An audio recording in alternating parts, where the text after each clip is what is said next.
Hi everyone, good evening and welcome to another session of Wine O'Clock organized by To Be Honest Circle, TB at Circle. We are a skill development platform focusing on developing practical knowledge for the youth like you so that we can help you be more job and career ready. And that's what the perspective of today's session also remains. We'll start in another 3-4 minutes as soon as we see other students also joining. We have received a huge amount of response from all the hotel management institutes all across India and other parts also. We already have our sommelier of the day, Savio, and absolutely I cannot speak much about him. The more I speak, I think it would be less.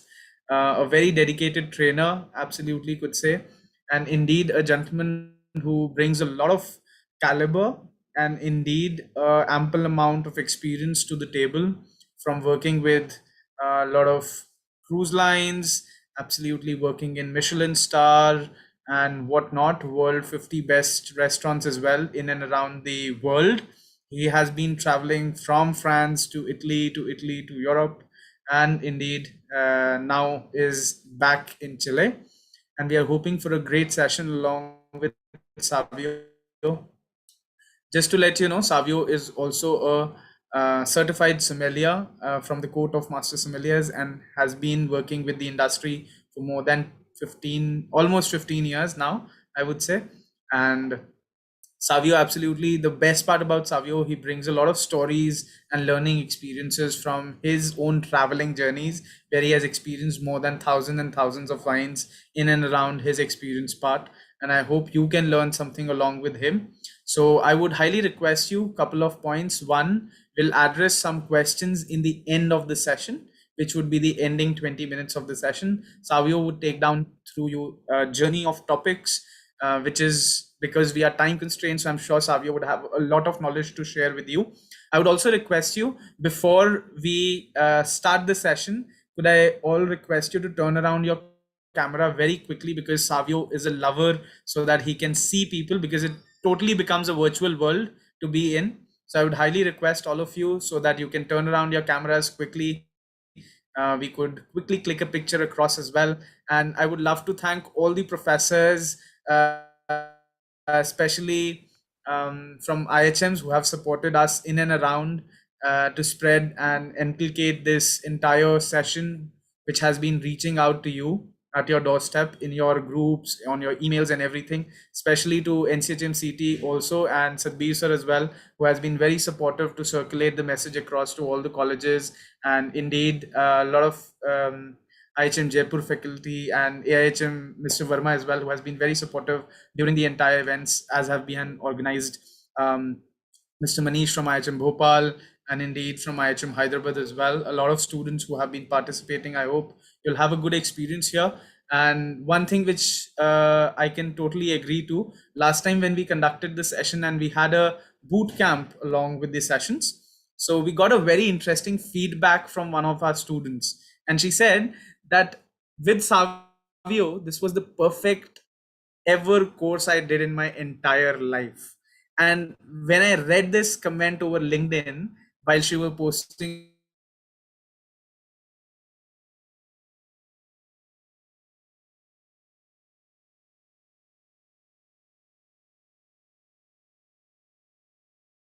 to Savio today. Savio, welcome to the platform, and I hope students can learn something from you. So, Savio, the stage is all yours. Let me also just quickly give you some access rights so you could just bump in. So, I'm just bad with technology, so you'll have to just address a little bit more with me.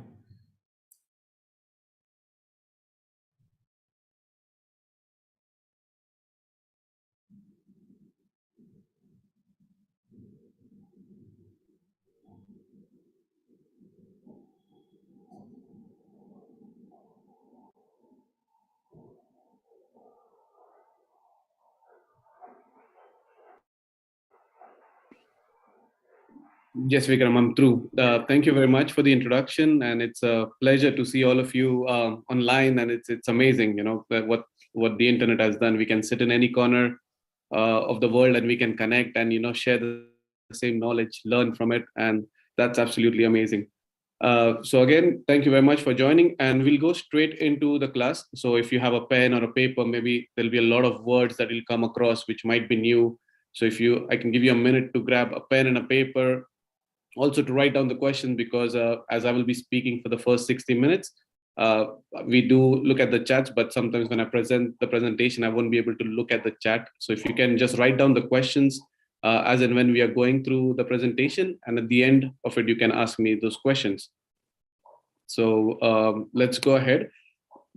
And Vikram, I would need your help to share the screen.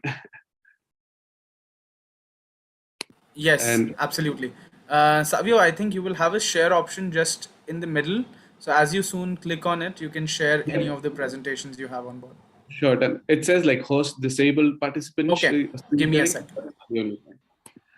When you have the Yeah, so rights, you this, can do anything.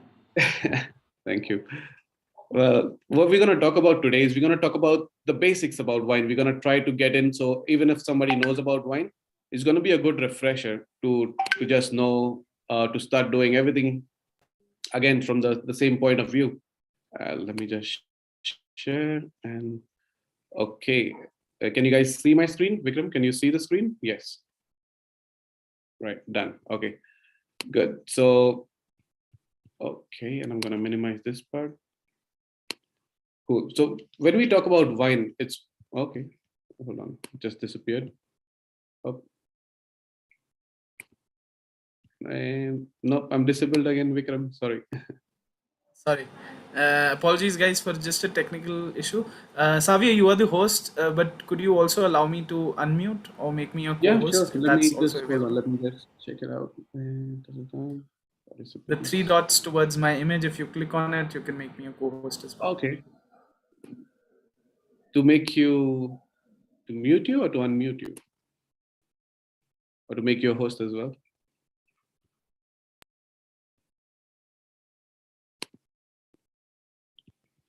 Okay.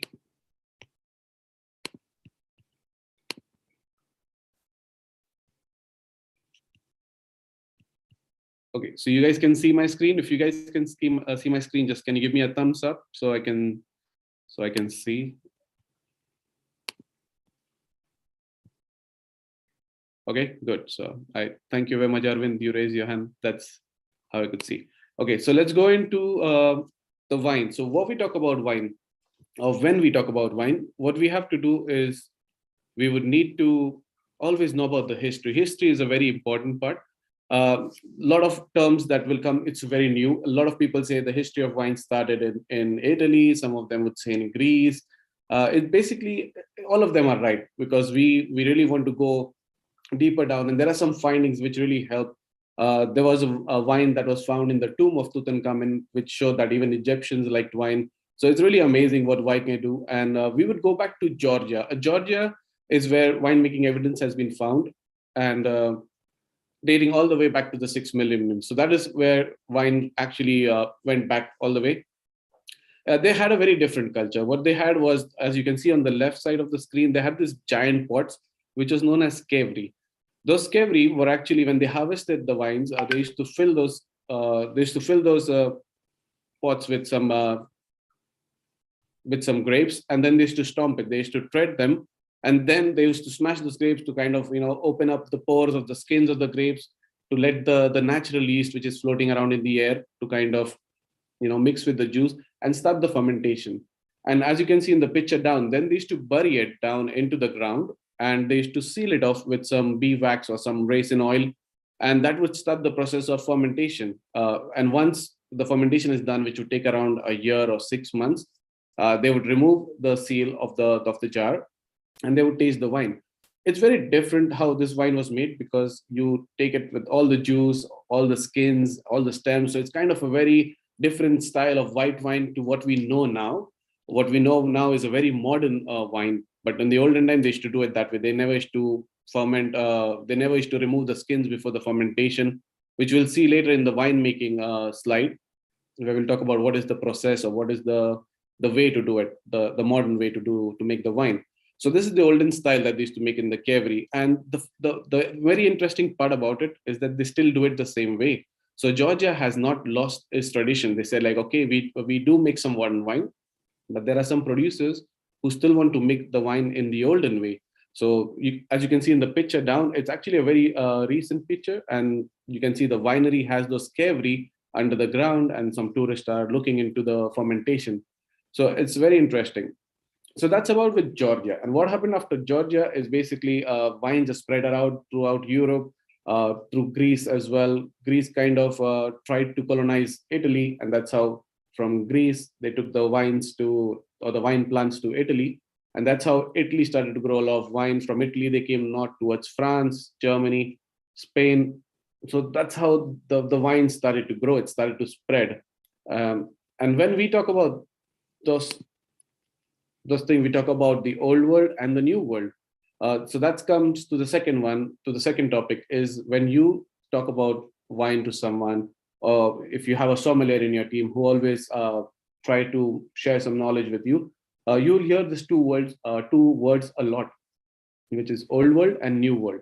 What that means is old world is a country that have a longer winemaking history, that has been making wines for a couple of thousand years.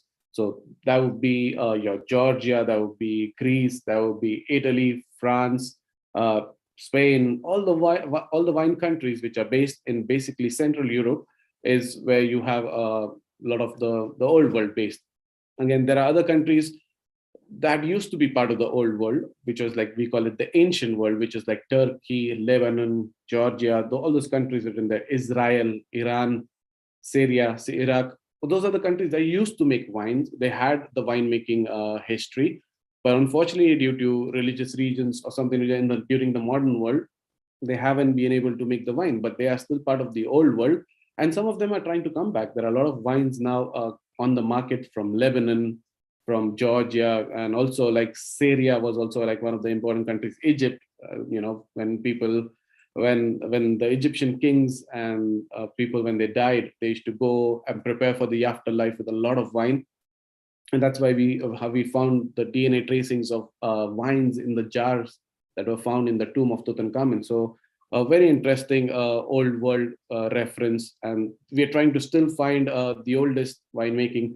We all know, like in some religious books, there are wine mentioned, like in the Bible, Jesus converted the water into wine, and so on. There's been wine made for a lot of years, but nobody actually invented it. It was actually kind of an accident. If you go back way older, like way back than Georgia, let's say we were like Adam and Eve walking around, and we were finding fruits in the world. And during that time, a man who was not civilized yet, who did not even have robes or clothes on his body, used to eat fruits from what he could find. And we believe that during that time, humankind or mankind kind of found the grapes and started to collect those grapes.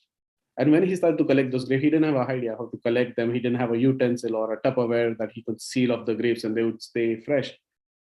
What he did is he could save it in the skins of the animal. And that time, There are some theories that say like man saved grapes first in the skins of snake, and kind of it started to ferment that way. And when he had a sip after the grape juice was fermented, he actually liked it a lot, and that's how we became alcoholics now.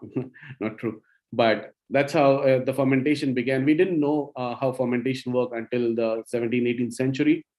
So we used to save the grapes in a jar, and like people would know that after a few months something would happen, like a magic would happen, and that grape juice would be converted into something brilliant, something that might be better in the start. They didn't have any control over fermentation. So that is how the way back, a history of the wine, how it would be. Then came Georgia, then came old world, like Greeks and the Romans and the French. So that is the part of the old world. So if anybody asks you what is the difference between an old world and a new world, old world is countries, or are countries that are making wine for a couple of thousand years, dating back to before Christ, and that would be your old world definition. New world, on the other hand, are countries which were formed by people who are looking for new land. For example, Spanish people were looking for new land, so they came to Mexico, they went to California, they came to South America, to Chile, to Argentina, to Peru, and that is how New World was formed. People started to look out for new colonies to colonize them, and when they were colonizing them, they took the grapes with them, or the grape plants with them, the wine plants that we call it. They took it with them, they planted it, and then they started to have grapes in that world, in the New World. So also, for example, a lot of other countries were starting to look, like England was looking for new land to colonize. So they went to Australia, they went to New Zealand. So all those New World countries are countries which has a couple of hundreds of winemaking tradition or history. That would be Australia, New Zealand, USA, Canada, Chile, Argentina, India as well as a New World country. We have a lot of influence from French and Italian winemakers who come and help us during the harvest or how to make a wine. And it's been growing a lot. India is a very fastly growing wine industry. A lot of people, a lot of consumers are getting aware, and internet is helping as well. Like 10 years back, when I was just starting to be a sommelier or just wanted to learn about wine, we didn't have a lot of resources. All you could do is you need to find an old sommelier who has like a lot of experience and who would help you to kind of to share his knowledge with you. Nowadays, there are a lot of tools that you can actually do. You can actually, Google it. You won't get a lot of information, or you might not get always the same or the exact information. Google is a good source, but you need to know which source to rely on, because if you just Google, let's say New Zealand wine, will send you to a lot of sites, and some of the sites are not that reliable. So also it helps that if you can have books. A lot of books have been published now, digital books. If you can get yourself a couple of digital books, it's really, really helpful. And that's how we can grow about wine. Wine is something that might take time to learn, because it's a little bit complex. So if you get your foundation right, if you get your basics right, that will be like forever with you. So like the basics are super important. And this masterclass will cover a lot of basics that if you can get it, like if you can make notes of it, or you can go back to YouTube and keep, watch the slides again, and has a lot of basic information, or even a little bit in the middle as well, the information. Not that advanced, because we're still trying to, 1 hour is a lot to break into advanced. If you go advanced, I would need to do like a hour on just one region or one sub-region of a particular country. So that is about the old world and the new world. Going back, I'm really sorry, I don't know how that funny line came in the middle of the slide, but I just can't avoid it. So I'm sorry about it. So that is the map. That's how you can see like the entire, in the center of your page, you can see those countries which are old world: France, Italy, Germany. You have Austria, Hungary, and on the left side, you have Spain and Portugal. You can see how it's very important to learn about wines through wine maps, because that's how you will understand better the wine region. As you can see, the south of France is actually very connected to the north of Spain. And that's why some of the grape varietals are actually between them. So that's really amazing. So you have the south of France, which has Carignan, and then the north of Spain that has Carignania. Pretty much the same grape, but kind of changed the name. The same with Italy. And as you can see, Italy on the eastern side, or the western side, has with the eastern side of France. And they do share a little bit of grapes as well between them. So It's really important to learn with maps. So my recommendation with you is, if you want to learn about a wine region, you just want to start with it.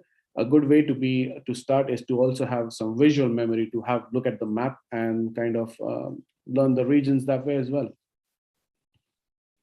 Then the next slide coming to, we will go through some white varietals as well. So there are some white grapes that you need to know. A couple of white grapes, a couple of red grapes. When we talk about varietals, we talk about the individual white grapes or the grape varietals. For example, Chardonnay. You must have heard. I'm very sure you must have heard about Chardonnay. But if I would tell you how can you describe a Chardonnay, or how can you differentiate between a Chardonnay and a Sauvignon Blanc, that is what we'll get into it. So Chardonnay normally is a grape that is very versatile. It has a lot of it is aromatic, but not as aromatic as Sauvignon Blanc. When we say about aromatics, we mean that when you swirl the wine in the glass, you actually can smell the wine very easy. So that is what we would call aromatics. So Chardonnay has a lot of citrus. When we talk about white wines, when you try a wine next time, when you're smelling a wine, think about it. Does your wine smell like citric fruit, like citrus fruit? Does it smell like tropical fruit, or does it smell like stone fruit? Those are the three family that we try to look for. So the next time you try to smell your Chardonnay, try to think, does it smell like some citrus? Does it smell like some tropical or stone fruit? Most of the time it's a blend of everything. So yeah, like Chardonnay does smell like yellow lemon. So that would be in the citrus fruit category, but also does smell like a lot of tropical fruits. You get a lot of pineapple as well that you can smell. Now, all these smells are not added into the wine when they made it. It's a chemical reaction. All the compounds that mix, and kind of all the plants have a particular compound that they share between each other. And it's that great, the human memory, that if you smell the fruit, your brain will kind of try to tell you like, oh, it smells like that one. So also it's important that you smell your wine, but also smell other things. You need to, anytime next time you pick up a fruit, you need to smell it. Like that's the key role of learning to be a sommelier. So if you have an apple, next time before you take a bite of the apple, you smell it. The same with oranges, the same with pineapple, mangoes. I think mangoes, everybody loves the smell of mangoes. The same with that. Some other fruits need a little bit more of smelling because they are not that aromatic. So that is the profile of Chardonnay. It can be a mix of a citrus fruit and tropical fruit. It can be a mix of lime with a little bit of pineapple. Sometimes you can even get a little bit of mango in your wine. And also Chardonnay smells a little bit different because of a process called malolactic fermentation that we will cover, or when we have some questions, I will clear off that one. It's a fermentation, which is a secondary fermentation. To make the wine, we need to make fermentation once, but the secondary fermentation, you can actually stop it by something naturally that happens, and all red wines go through it, which is called the malolactic fermentation, but not most of the whites go through it, because we want to retain the acidity of the grape. When we talk about grape, it has the components of a grape is water, sugar, and acids, like just talking on the basic terms. Acids are something that are developed with cool nights. So most of the winemaking countries, if you have a look, they have a very particular climate. Like it's hot in the day, but it cools down a lot in the night. So that is something that has been very important for a winemaking industry. So Sauvignon Blanc, to come back to Chardonnay, so it has a medium acid. It's not as acidic as Sauvignon Blanc. So if you have a guest who tells you, I've tried white wine, but I don't like that feeling that I get when it's too acidic, or I don't like how it tastes, maybe they mean about the acidity in the wine. So what we can do is we can recommend them a Chardonnay. Also, Chardonnay does get a lot of barrel fermented. So you, after you finish making the fermentation, they can either ferment in the barrel, or they can ferment in stainless steel, and then later they can age it after the fermentation, they age it into the barrels as well. So a lot of Chardonnay will have much more deeper color than most of the wines, just because of that fact that it's been aged in barrels, and the barrels are wooden vessels that we store the wine in to get the wine stabilized. Also during that time, it imparts a lot of flavors on the wine. So it's really a different grape varietal when it comes to the white grape varietals. So that is about Chardonnay. About Sauvignon Blanc, again, a very exciting white grape. People love it, or kind of get used to it after a while, not immediately, because of that sharp acidity that I was talking to you about. It's something that is very acid. It's almost like when we talk about food and wine pairing, Sauvignon Blanc, we pair a lot with fish. Why with fish is because fish has that fats that need to be broken down. That's why we use kind of a lot of lime juice, or we squeeze a lime on top of the fish. And that is the same reason that we pair the Sauvignon Blanc with the fish, because the acidity of the Sauvignon Blanc is going to help to break down the fatty fish and release a lot more flavor in it. So Sauvignon Blanc, on the other hand, is very aromatic. You smell a lot of citrus fruit. You smell green apples. There's a hint of bell pepper. Also, when we smell wine, it's not just about fruits. You also have aromas which are non-fruit aromas, which could be some vegetables, that could be some flowers, and can also be a lot of different aromas that you can get.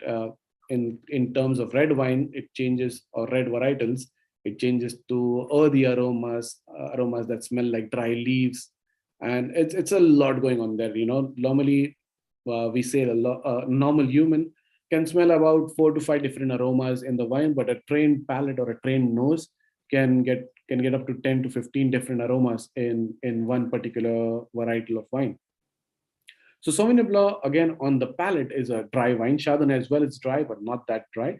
Sauvignon Blanc is one of the driest wine that you can get. And when I mean dry, it means that all the sugar of the grape juice has been fermented. So there's no residual sugar. There's no sugar left in the grape juice or in the wine. And that's why we call it dry. And Sauvignon Blanc is a grape that, again, can be one of the favorites of the people, or maybe people tend to like, no, I don't like it because it's too acidic. So just to confirm, when people order your Sauvignon Blanc, or if they ask you what is a Sauvignon Blanc, make sure you mention to them that it's a very fruity wine, it's a dry wine, but has sharp acidity and needs most of the time food. It goes very well with fish, with salad, like a Greek salad, like feta cheese, and there's a lot of cheese that goes very well with Sauvignon Blanc, and that makes me hungry, unfortunately, but it's amazing. When we talk about food and wine, it's how your brain takes the memory. Like, when I spoke about the feta cheese, I was like kind of imagining the feta cheese and the glass of Sauvignon Blanc. So that is about Sauvignon Blanc. Riesling, it's again a very important grape. One of the things with Riesling is it can make sweet wines and dry wines. It's the decision of the winemaker. When it comes to Chardonnay, we normally try to make it dry. Sauvignon Blanc, we also try to make it dry. Riesling is the winemaker's decision. We can either make it sweet or we can make it dry. There are two world-renowned Rieslings, or the regions where the Rieslings come from. One is the German style from the Moselle River. That is actually a sweeter style of Riesling. And then you have another style of Riesling, which is from France. And actually, the French one are mostly dry. It's from a region called Alsace, and they do make a lot of dry Rieslings. Rieslings are a varietal that show a lot of their terroir. Terroir is a word that we use a lot in when we refer to wine. Terroir is a combination of the soil with the climate, where it is planted, what elevation. So it's like French were getting bored of explaining every time why my wine is different, because it has this climate, because it has this soil, because it has a lot of other components. And they try to sum it up in one word. They just say like, okay, this wine has terroir. What it means is it has a combination of all the components which transmits to the wine.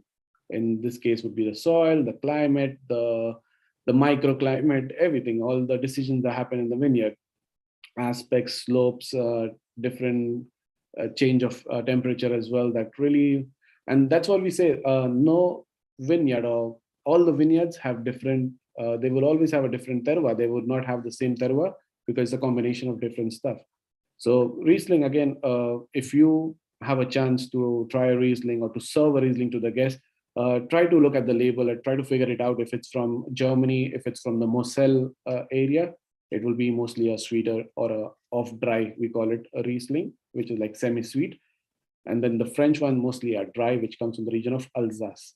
So that is about Riesling. It's again on the aroma, it's a lot about stone fruits, this particular grape variety, with a mix of citrus fruits. So you get a lot of apricot, you get a lot of peaches, you get a lot of flower aroma as well. Smells like jasmine sometimes. Same with muscat that we're going to touch later. Has a touch of a flowery aroma. And on the palate, it's really refreshing, lower in alcohol. So when we talk about alcohol in wine, it's anywhere between 12 to 15%, and or can be also 11% sometimes, but that's supposed to be a little bit more thinner. But 12 to 15 degrees of alcohol is what we look in the wine.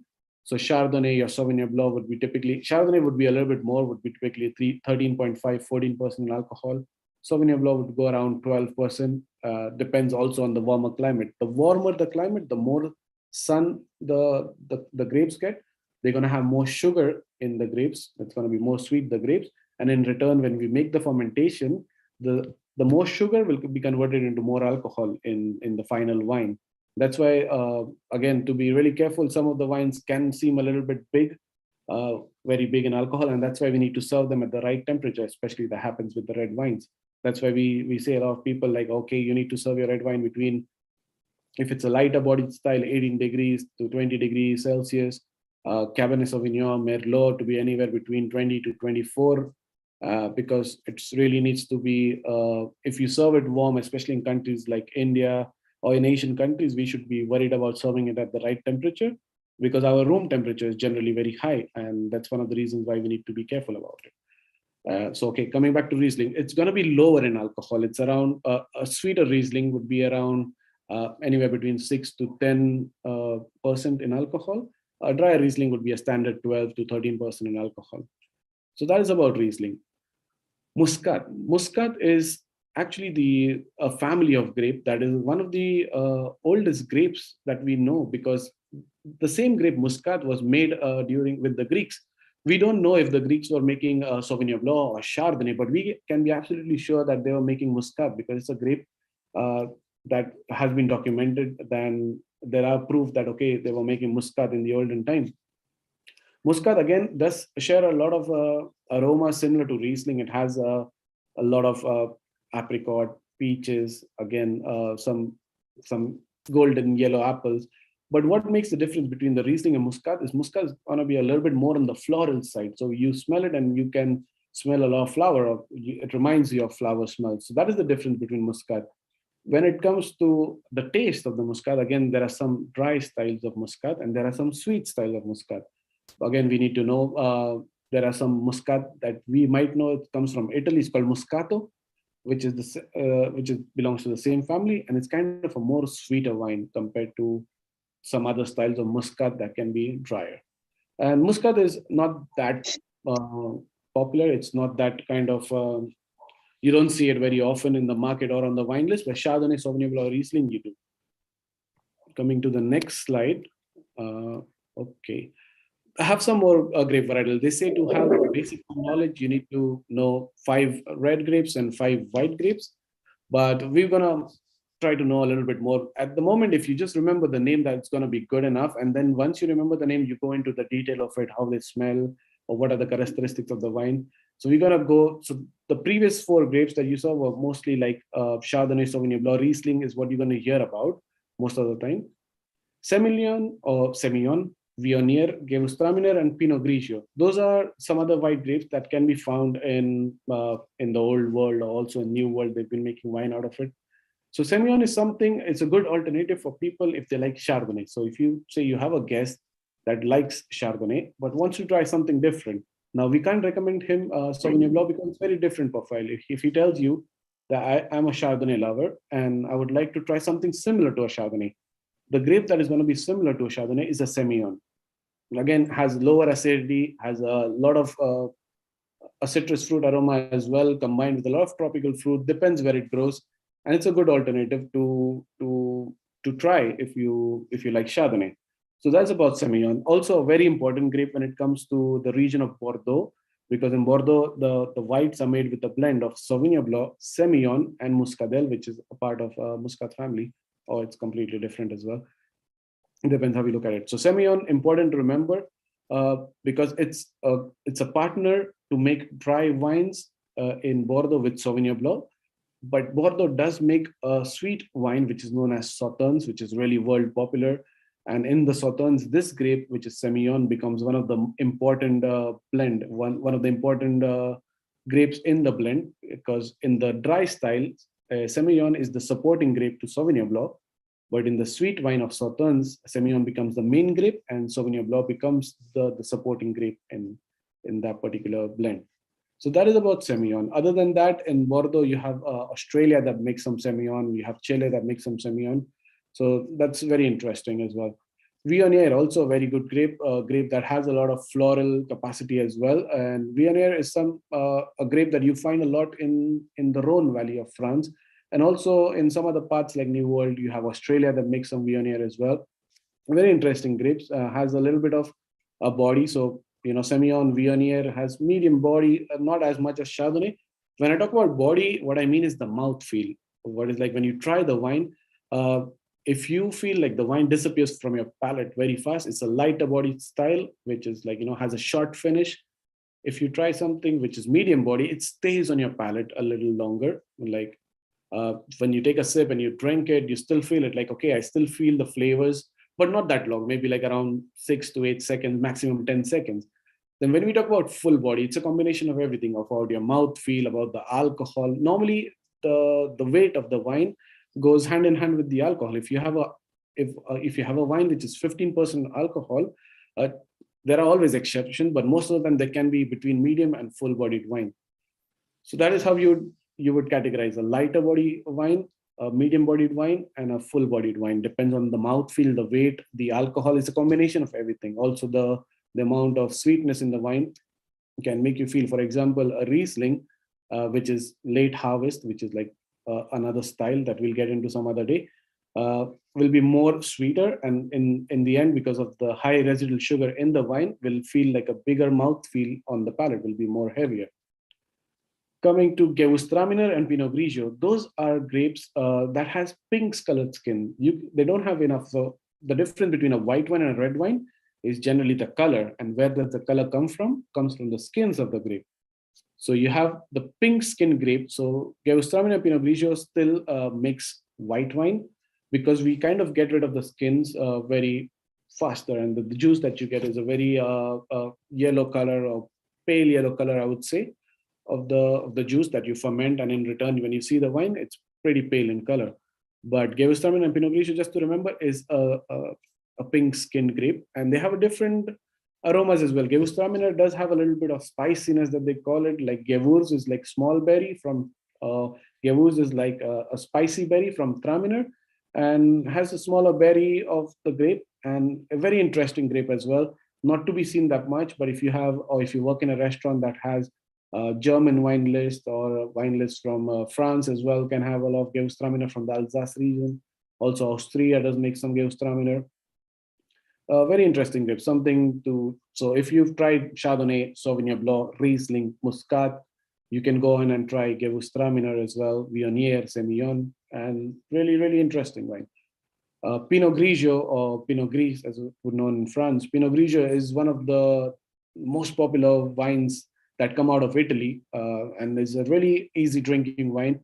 Not that aromatic, but when it smells like, again, citrus fruit with a combination of apples, a little bit of peaches, and it's a complete package. It has a lot of aromas, but you can easily tell when a Pinot Grigio is a well-made Pinot Grigio, because it will have the aromatics. And when a Pinot Grigio, unfortunately, is one of the grapes coming out of Italy that makes some really high quality wine, but also just makes some really affordable wines as well. Those wines are the ones that doesn't have the complexity in aroma or in the character of the fruitiness of the wine.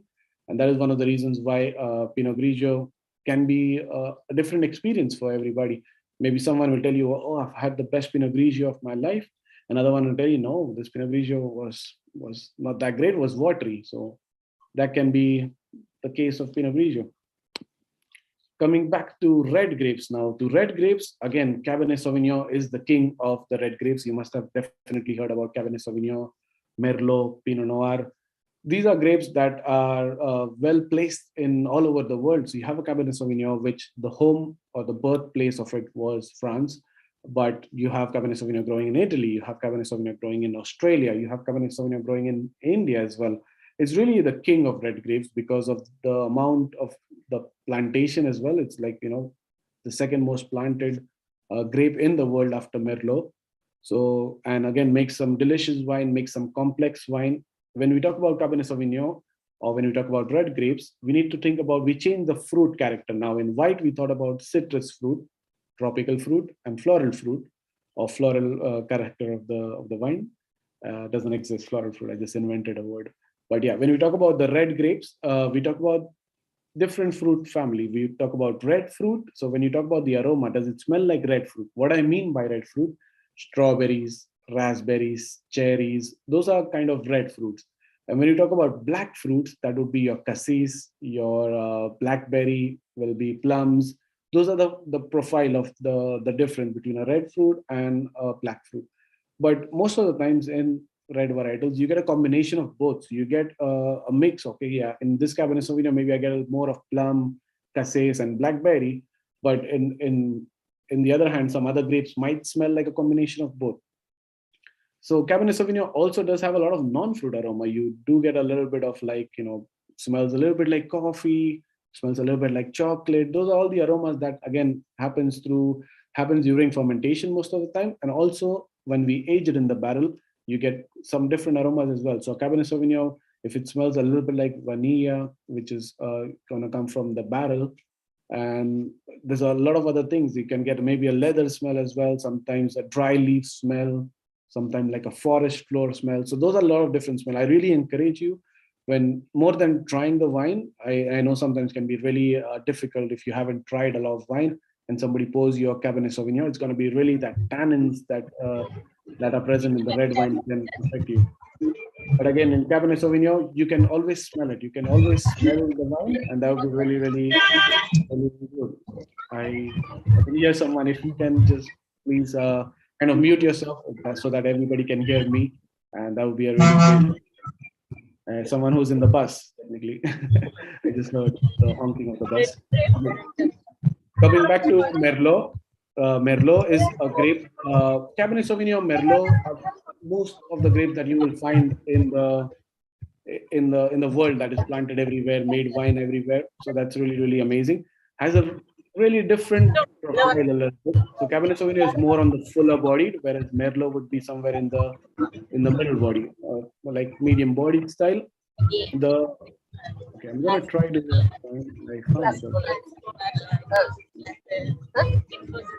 Sorry about it.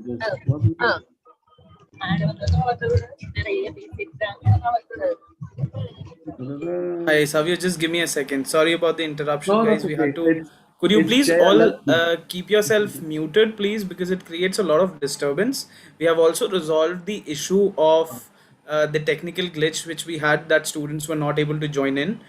You can ask your friends if, in case they want to join in, they can quickly join in. The challenge is resolved, and they can all freely join in and quickly join in. So I'm also requesting all the faculty members, if they are present here, they can ask their students to quickly join into the event. Thank you. Thanks, Savio, and sorry for the disturbance. No, that's okay. That's completely fine. I understand sometimes the mic, you just turn it off by mistake. It's nothing Yeah. intentional. So that's totally fine. I'll go back Please, to the, I'm please, disabled please. again. I'm the Thank host you. now. Okay, done. Yeah, there you go. Yes. So coming back to, we were on the red grapes varietals. So yeah, again, Cabernet Sauvignon and Merlot is something that you want to remember, because those are the wines that are very, or the varietals that you'll see most of on the wine list. And also, when we talk about the regions later in the slide, we will talk about how those goes into blend. Cabernet Sauvignon, Merlot with a little bit of Cabernet Franc and Petit Verdot, which is another grape. Those makes the blend of Bordeaux. And obviously, if you know about France and Italy, for the basics, you almost know like 80% of the wine of the basics. So it's very important that you pay attention of France and Italy, because that is like the mecca of wine industry. And if you know that regions and you know those grapes, that would be really helpful. So these are the grapes that have been that is part of the French families. So they started off in France, and we kind of took them from France and planted everywhere. So Cabernet Sauvignon, you find it a lot in Bordeaux region. Merlot, again, you'd find in Bordeaux region. How you can tell a difference between a Cabernet Sauvignon and Merlot is on the aromas. You'll find more plums in the Merlot. So if you smell the wine of Merlot, you'll have more plums, followed by a little bit of blackberry, a little bit of cassis as well. It almost has the same aroma. It's very easy to confuse Cabernet Sauvignon and Merlot on the aroma. But on the palate, we talk about tannins. Tannins on Merlot will be softer than Cabernet Sauvignon.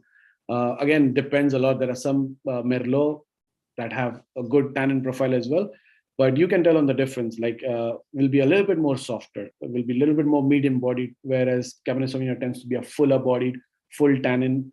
When I talk about tannin, what I mean is that sensation when you drink a red wine, you feel it, your gum drying here.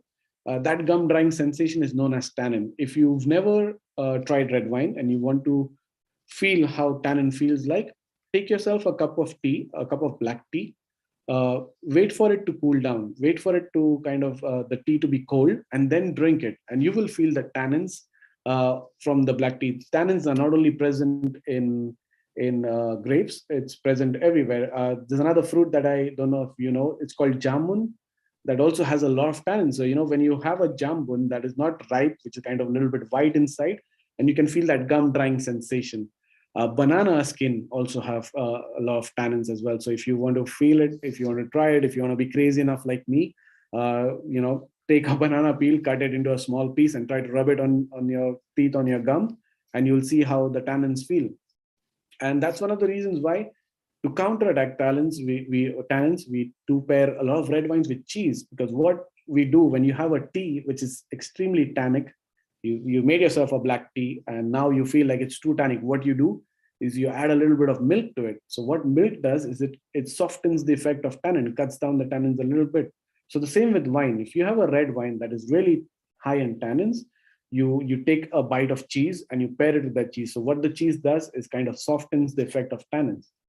So that's a little bit about, whatever I remember, I will try to tell in the middle. Sorry for going off grid a lot of times, but it's something that I remember and I tell you because probably later I'll forget it.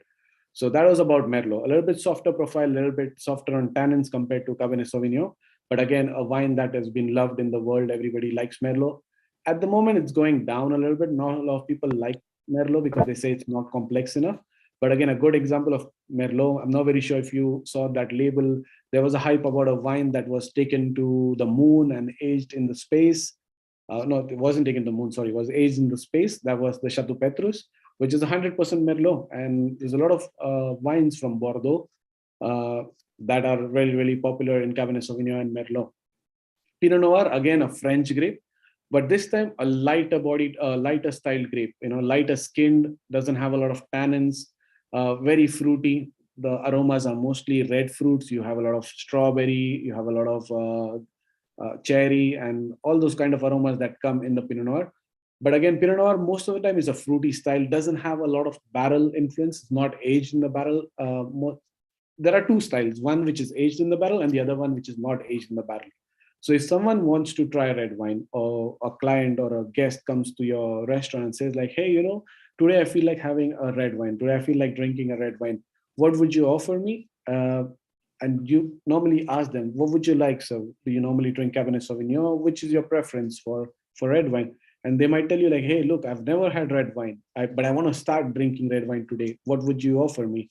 Pinot Noir is the solution. So if you want to invite someone to start drinking red wine, to start with Pinot Noir, which is not aged in barrel, just straight fruity Pinot Noir.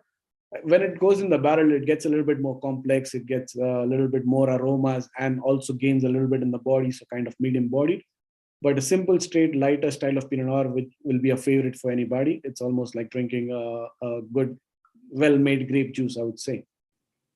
Syrah is a grape from the Rhone region of France. Has a very different characteristic. It again has a lot of black fruit, but this time we add a little bit of spiciness to it. So you have some black pepper kind of taste or aroma in it.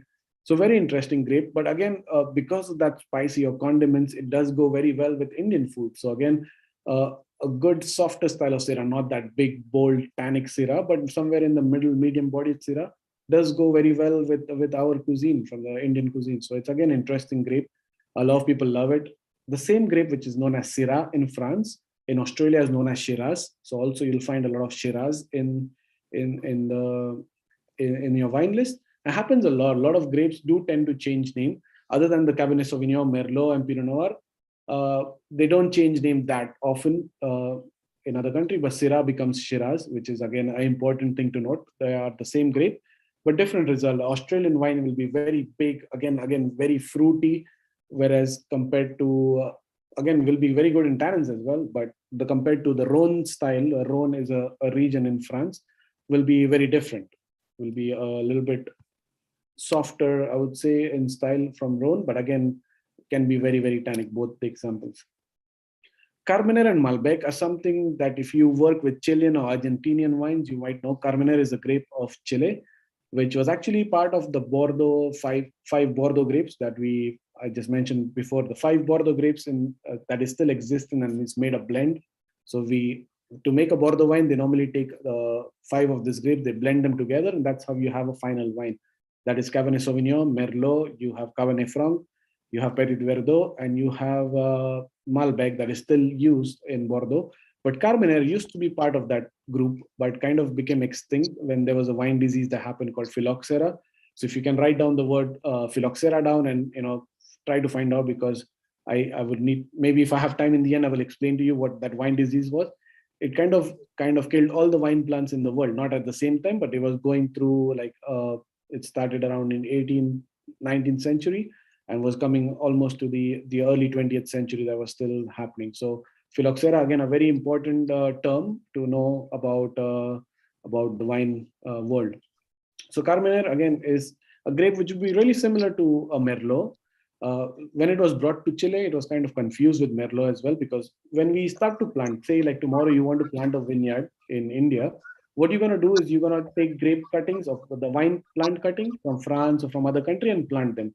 So when they did import those plantings or wine cuttings, they import a lot of Merlot, and between the Merlot came mixed with Carmener. Now we are talking about this before the phylloxera, so somewhere around 1860, 1870 or 1880s was the time that we actually had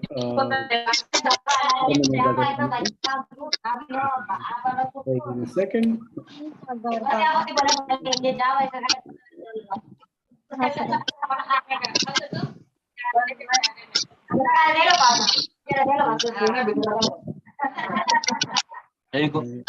पैसा मार दो 500 मार the customer सही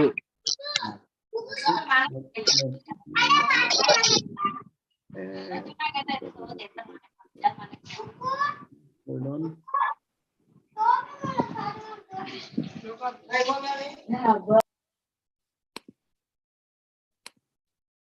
Okay, thank you very much.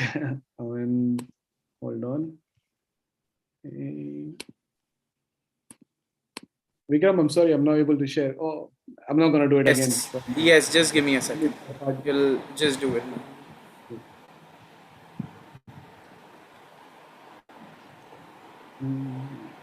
There you go, sir.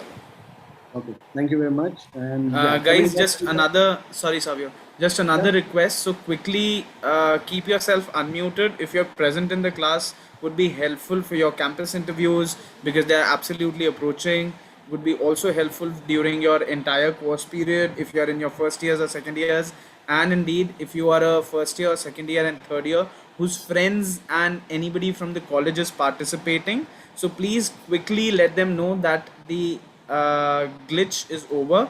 They can quickly join in to the Zoom meeting and they can learn more about wines as well with Savio. So over to you, Savio. Thanks a lot. Thank you. Thank you very much, Vikram. So yes, to talk about, so that is about Carmener. Those are the grapes. So now you know Cabernet Sauvignon, now you know Merlot, now you know Pinot Noir. And Carmener, Malbec, if you have it on your wine list, those are the very famous grapes from South America. Nebbiolo, again, a very important grape coming from Italy, which makes some great wines from the region of Piemonte, which is in the northern Italy. And you must have heard about Barolo and Barbaresco. So that is your grape Nebbiolo. Again, a grape that looks lighter in color, but has all the power and the punch when it comes to the tannins, the body. And again, something that pairs very well with ossobuco or risotto. It's really, really interesting grape. But unfortunately, it doesn't grow anywhere else, or not that much as we would like outside Italy. Tempranillo is a Spanish grape that makes a lot of wine in the Rioja region. So if you must have heard about Rioja, you can see the Tempranillo that also does happen a lot and does sell a lot in Tempranillo. Again, a medium style of body and a wine that has been loved by most of the people who love Spanish wine. Again, a great Spanish grape Tempranillo. Coming to the next slide, as I've seen, those are some other grapes like Sangiovese is a grape that is found in the central Italy that makes the famous wine Chianti. So Sangiovese again does make Chianti, makes Brunello de Montalcino. As you go deeper into the wine knowledge, let's get the basic correct. And once you have the basic correct, this will be a piece of cake. You'll walk through it someone will make you up in the sleep and will ask you like, okay, what is the main grape of Chianti? And you'll be able to tell it. It's Sangiovese. So it's something that you need to get the basics right. And once you have the basics right, it's done. Carignan, Grenache, Cabernet Franc, also some red grapes that you might find on the wine list, very popular. So those are the names of the grapes that you might need to get it in your head. And once you have them in your head, we can move on to the characteristics, how they taste, which region they grow in, and how they grow in. That would be our next step. Coming to the next slide, winemaking, very important. I'll make it short in the winemaking. Is when we make white, so we'll go through it. First, you harvest the grape, then you crush the grape. While you crush the grape, you open the grape up so that the juice starts flowing, the yeast enters it and starts to make the fermentation. Then you make the fermentation, and then you press the grape. Once you press the grape, you get you separate the skins, and you get like a wine ready. It's like, free flowing of wine juice, and then you age it in the barrels. Once you age it in the barrels, then there is some other process. What we need to remember most importantly is that when we make white wine, we press the grapes. So you harvest the grapes, then you crush the grapes, and then you press the grapes because what you do in pressing is you separate the skins of the grape from the liquid, and then you start the fermentation. Because when we make white wine, we don't need the skins because we want the wine to be like a pale yellow color. Now there are a lot of different styles, or something like in Georgia where they put it with the skins. Those are allowed, they can do it, but gives you a very different style of wine. And we, in the modern world, are used to drinking wine which is not fermented with its skins when you talk about white wine. So that's why very important when we talk about vinification, which is the word for winemaking, we press the white grapes before we start the fermentation. In the red wine, it's how you say it. You harvest, you crush, you ferment it with the skins of the grape, and then you press it. The fermentation with the skins helps to give the color for the wine. That's where the red wine gets most of its color. And Pinot Noir also ferments with its skin, but because of being a lighter skinned or thin skinned grape varietal, doesn't give a lot of color in the wine. So that is one of the reasons. How you would make a rosé? You have a white wine, you have red wine. How you make a rosé is you leave the skin contact for a couple of hours. Okay, to make red wines, to get that color of the red wine, fermentation can take up to between 3 weeks to 6 weeks. That would be the time of the fermentation for red wine. In terms of rosé, you can actually do it for a couple of hours, maybe like 1 week or even less, between 48 hours to 1 week, depending on the color of the rosé. So that is about the wine. Once you press it, you have a wine ready. Now you age the wine in the barrel. You age the wine in the barrel, but there can be some sediments or some particles floating around still in the wine, and that's why you do racking. Racking is just simple as that. You let the wine stabilize and sit in the barrel for a long time. And once it happens, when we talk about aging in the barrel, we talk about 12 months, 18 months, 24 months. And once this happens, all the solid particles will rest on the bottom of the barrel. And what you try with the racking is you take a pipe and you kind of move only the top part of the liquid to another barrel. And you do it like multiple times, and that's what you do racking. Still, you will have some particles floating around, some really small particles that maybe wine lovers love it, sommeliers love it. And that's when you hear the word like without filtration. We have made the wine without filtration. What I've done is I've not used this machine, which is metal sheets with some paper, filtering paper in between it.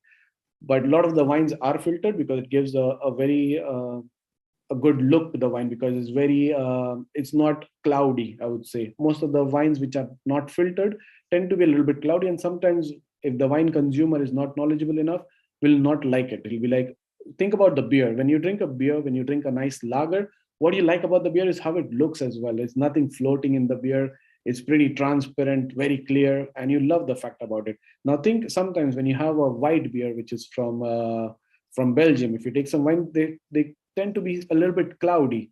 Now that cloudy, if you know about beer and you love it, but if your friend who's from your area and who's always been drinking like lager all his life, and you give him a premium beer which is not filtered, he'd be like, oh, pero it doesn't look very good. It's kind of, what is this? Why is cloudy? Something went wrong with it. So that's what he would say.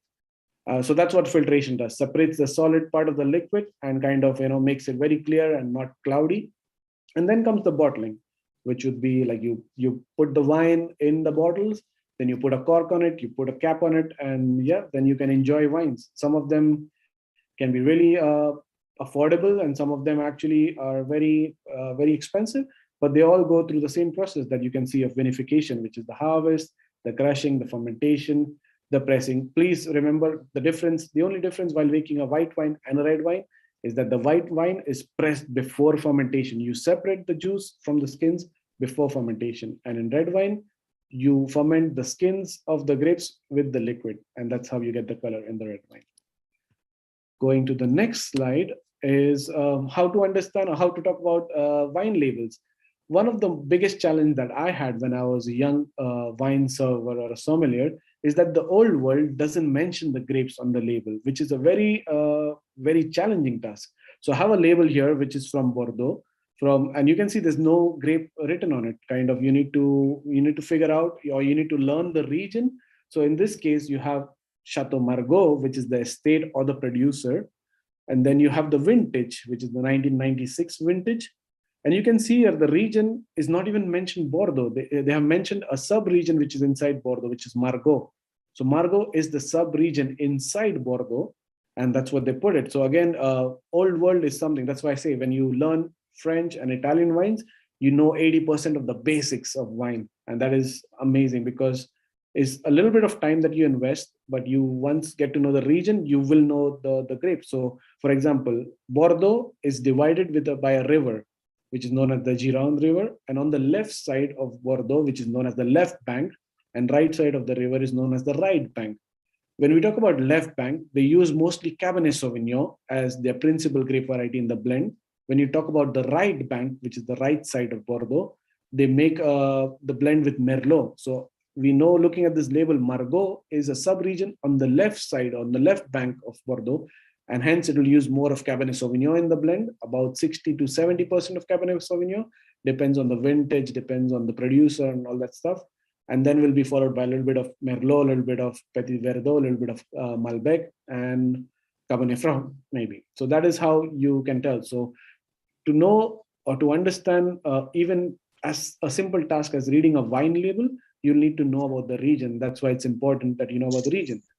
So type of wine is Grand Vin, which is just something that, that is something extra, I would say. It's not that important. When you introduce a wine to a guest, what you need to say is the estate, so the producer, you need to say the region, you need to say what grape variety, and the vintage. So and that is the important. So in this case, if say you are a client, I would come to you and I would say, sir, here's your bottle of wine, which is a Chateau Margaux, which is from the commune of Margaux in Bordeaux. The vintage would be a 1996, and it's a blend made with Cabernet Sauvignon, with a little bit of Cabernet Franc, Petit Verdot, and Malbec. That is what you would say to the guest.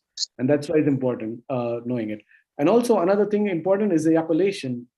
If you don't say it to the guest, it's okay. But for you to know, there are different wine laws in each country. And the highest category of wine law for French wine is called AOC or AOP. And it's Appellation Origen Controles, which is the highest ranking. So in this part, you can see it says Appellation Margaux Controles. So the origin can be replaced by the actual origin. So like, for example, if tomorrow you had a wine from Nasic, and let's just say Nasic was in France, you would say like Appellation Nasic Controle, which would be the region in the middle. That is what you talk about. Then some additional information that help you know, like the alcoholic content, which is 12.5%. Classification, we'll go into it later in the class or some other day.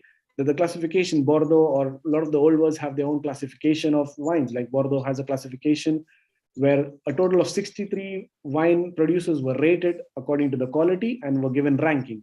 So this one, Premier Grand Cru, is kind of like the first ranking, like the first growth that you would say. And only 5 vineyards, only 5 producers have it in Bordeaux. We're talking about the Bordeaux left bank, I would say. So that is about the understanding the French label. Compare it to a New World label, which is very friendly. And that's why a lot of people do like the New World label, because it tells you the name of the grape. So you have wine country, just an example here, which is the brand name. And then you have the grape here, which is Cabernet Sauvignon, the vintage. The appellation is also very basic. They just write the name of the sub-region and the region together. And that's pretty much it. Alcohol content is very much the same. So if I have to open this bottle for a guest, I would present this bottle saying like, okay, sir, this is your bottle of wine, which is wine country. wine country Cabernet Sauvignon, which is from Havel Mountain, which is a sub-region inside Napa Valley, and the vintage is 2012. That would be all that I would need to tell. And that is the greatness or the amazing part, which is very friendly for the guests, is the New World labels. Australia, New Zealand, India, United States, Canada, and they all use this kind of labels, which is very informative. And you can even turn on the backside of the bottle and you can read the characteristics of the wine. They tell you how it smells like, how it tastes like, is it dry, is it sweet? And it's something that's very friendly. And that's why a lot of old world countries are now adapting to it. A lot of regions in the old world are trying to give maximum information on the label, which is Germany gives a lot of information on the label. The other thing is that we need to learn German for that, but it's still okay. At least you have the grape name on the label, which is another help for wine consumers and for sommeliers. Coming to the next slide. The next slide is just basic French wine regions. On the top of your head, you need to know the 6 regions. We'll leave Provence out of it. So what you need to know is that 6 regions, sub-regions of France, or regions of France when we have sub-regions. So these are the regions of France: Champagne, Alsace, Loire. Those are the ones that make primarily a lot of white wine. Champagne in that case makes a white sparkling wine, which is a champagne. And Loire and Alsace, those are the 3. Because of their northerly location, they do make a lot of white wine, but they do also make some red wine. For example, Alsace makes red wine with Pinot Noir, and Loire makes red wine with a little bit of Cabernet Franc. And Burgundy, Bordeaux, and Rhone, you have kind of mostly wines, which is a mix. They do make some white, they do make some red wines, they make some rosé wines as well. But try to remember this 6 things, which would be your Champagne, Alsace, Loire, Bordeaux, Burgundy, and Rhone Valley. That would be the basic of getting the wine region. Maybe in future we'll go more into the detail, because I want to give you guys time to ask me questions. So hopefully we can do that. When it comes to Italy, Italy again has 20 regions, and all 20 regions make wine, but you don't need to know all 20 of them. For the basic, you need to know the region of Piedmonte, which is right here on the northern side. Then you have Tuscany, which is in the center, and you need to know Veneto, which is right here. These are the 3 regions that you might need to know from Italy: Piedmont, Tuscany, and Veneto. And then later you can go into more detail, which is the grape variety of Piedmont. In that case, is the Nebbiolo, which is, they do have a lot of other variety, but the principal wine or most popular wine coming out of Piedmont is Barolo Barbaresco, which is made from Nebbiolo. Tuscany, on the hand, makes grape variety from Sangiovese, which is the grape of Chianti. Veneto makes Pinot Grigio, makes other grapes as well, like makes another wine which is Amarone, which is again has some other native grapes as well. That is one that you need to know, and that is all that would be from me, guys. And thank you very much for being so patient, for listening to all the explanation. Also, if you like to know more about this course, we do a really affordable course with TBH, which is known as the Bacchus Level 1. And the details about it will be sent to you through your email. So if you're really interested to do this wine course, it's a great learning. We've done this course before with 25 students, and it was a course for around 3 to 4 days. And out of 25 students, all 25 or about 24 people passed, and they really enjoyed it. And it's going to be more time. It'll be with more interactive, where I'll be asking you questions, where you can stop me during the class, and it's more personalized, the course. So I hope to see you there, and that course will help you to grow, to be a wine server, to be a sommelier, also can help you for a lot of things. So I hope to see you there, and now we'll be taking questions. So if you can write us the questions or raise your hands, I'm not very sure how we can do that, but I'm sure Vikram will help me with it. So thank you very much for listening, guys, and I'll be here if you have any questions. Back to you, Vikram, now. Sure, Savio, thanks a lot. I hope, guys, we also have a very interesting gift to give away once you are out of the masterclass. So once you're out of the masterclass, we'll have a very interesting community also to give to you, which is worth rupees 999, which is a wine community, which is called as the Bacchus community, which Savio also is a member of. And you can freely interact with Savio, ask him as many questions you can interact with him, talk to him. It's a Telegram community, so I hope you can also join in. You will have the information over your email, and I can see a lot of enthusiastic. Karthik, do you want to ask your question? Unmute yourself and ask your question, please. Yes, sir. Hello. Good morning. Good afternoon, sir. Good Yes. afternoon, Karthik.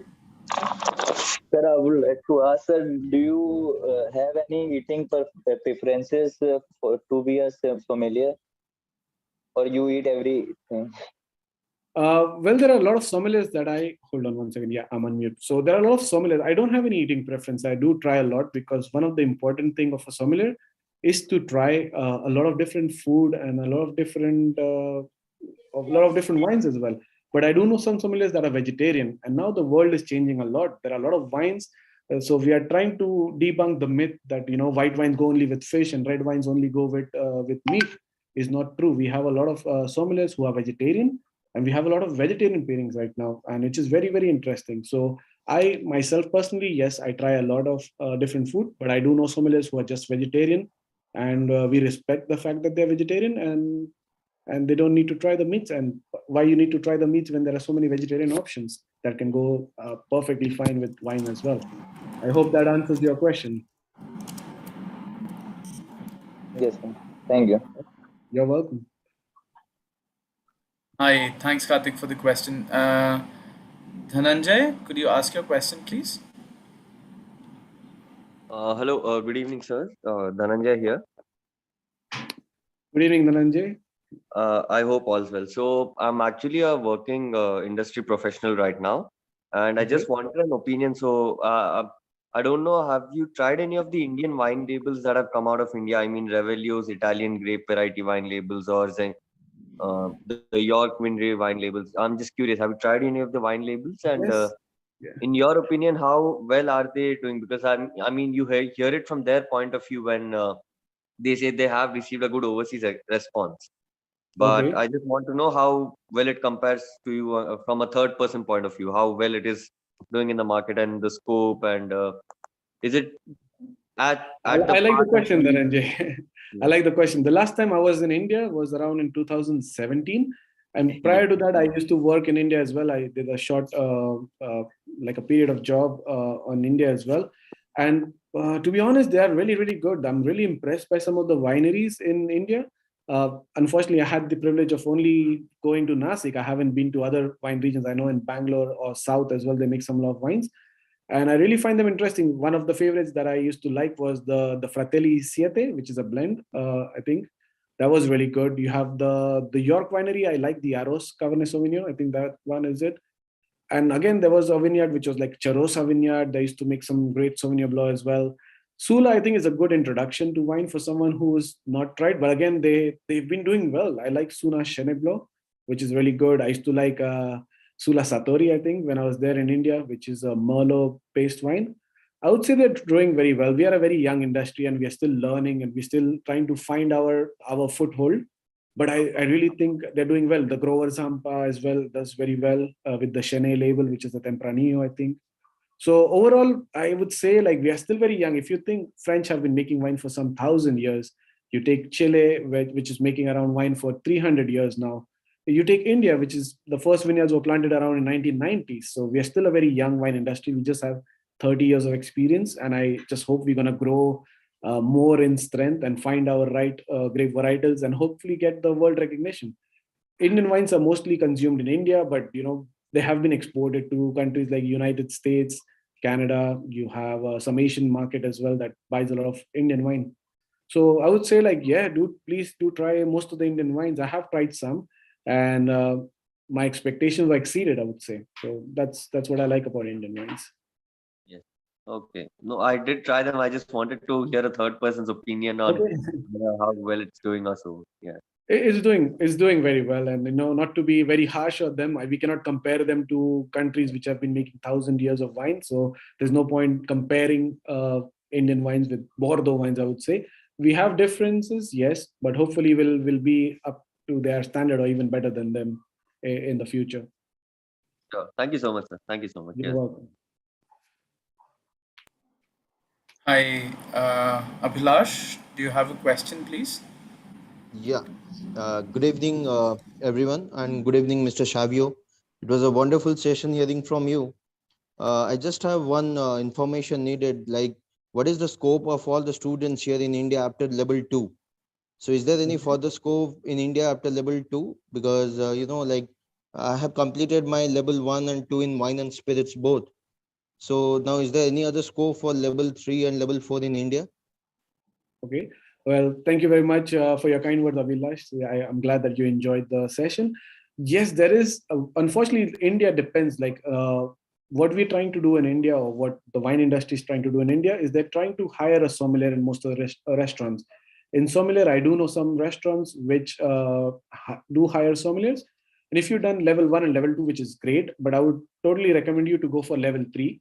Level 3 is something that will kind of open another field to you, because level 1 and level 2 was mostly about wines. Level 3 does include to you about vineyard management, what the different types of trellising system. It opens up a little bit of viticulture, I would say, and it's a great tool. And WSC level 3 is something that will just keep on growing, and it's beneficial. I would say that if you do it, you have a better chance of getting a role of a sommelier in a 5-star hotel or in some other part. Unfortunately, the WSET ends there in India, but I do know a few people who've done level 4, which is the diploma of WSET, but unfortunately they had to do it in Hong Kong or in other Asian countries, and Singapore, I think, as well. So those are the things. And also in India now, I've seen a lot of publication about Court of Master Sommelier coming to India, which is like you prepare yourself for the Court of Master Sommelier and you just go for the exam, which is also a very good tool. Because WSET is a good tool for sommeliers and for people working in marketing. But if you want to get more exposure as just the sommelier on the floor, I would also recommend to you the Court of Master Sommelier. So to answer your question in short, yes, WSET is very beneficial and also is world renowned. And if you have the chance to do a level 3, you can go ahead and do level 3 as well. The course that we're trying to do, which is Bacchus level 1, is also similar to like WSET level 2, sorry. So if somebody is interested, or if you feel like WSET level 2 is super expensive, we try to do the same kind of course, but in kind of a more affordable price. So that would be your Bacchus level 1, which is on level with WSET level 2. So I hope I answered your question, Abhilash. Okay, cool. You are on mute, but it's okay. I understood what you said. Any other questions? Hi, Tanisha, could you ask your question, please? Yes. Am I audible? Please, Yes, go Tanisha, we ahead. can hear you. If I'm not wrong, you've done like a level 1 with us, right, Tanisha? Hello. Okay, I think we have a network issue. Ankit, Okay. are you here with us? Yes, good evening, sir. Please ask the question, please. Sir, I want to know about more about that course which you are talking about in this session. Sorry, I didn't hear you. About what? Sir, I want to know about the course which you was talking about this session. Okay. Yeah, the I one. think, Savio, you can also let them know that we will also spread you a word through your emails. You will have a registration group where you can go and register for the Bacchus level 1, which is equivalent to, as Savio mentioned, WSET level 2 already, because we wanted that once you graduate out of your programs, you have enough knowledge and you do those kind of programs at a very economical fee price as well. Savio, if you have anything to add, please. No, just that.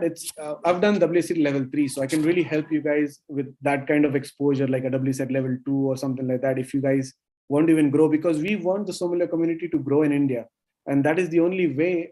If the sommelier community will grow, the wine industry will grow, because we'll sell more wine and we'll be able to bring wine more closer to the consumer. So I'm really happy that so many people joined, and even more wants to do the course, which would be a great learning and will be something that will make a difference, because that 1 week will focus more on the basics. And I learned this the hard way, because I didn't really focus much on basics and I took a longer time. But once you get the basic right, you will be able to handle the situations that comes day to day in a sommelier's life, questions or doubts or how to explain it. So hopefully we will see you there for the Bacchus level 1, which is equivalent to a WSET level 2. and hopefully you'll receive the information soon in your email.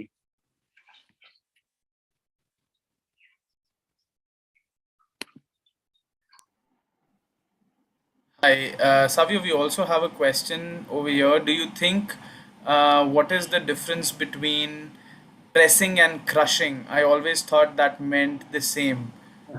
Yeah, good question. Well, pressing now, there are a lot of modern techniques to press. You have like a pneumatic press.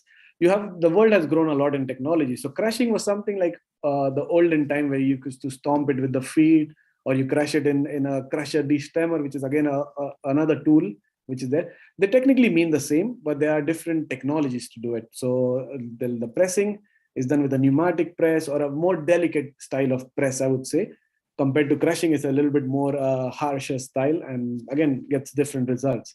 Like port wine, which is the one of the oldest ones, still do a lot of crushing, a stomping of the feet, and pressing is something that, and they let the wine run free.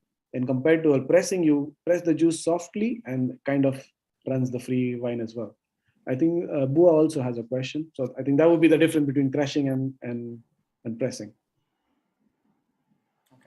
Guys, we might have to call this as an off for the day, but I have, and Savio has a small surprise for you. We have the wine community link just right there in your chat box, which is exclusively for you guys who can go and join the group. It's a Telegram community. This community would help you answer your questions. Also, you will get a very quick access on everyday learning from the certified sommelier Savio himself. You will go and experience a lot of things. We'll also try and engage you as much as we can, and a lot of free sessions would be coming through in and around, which could also. And once the wine Bacchus level 1 gets launched this coming month of June, we'll also inform you over the group. So feel free to join the community. The link is just right in the chat box.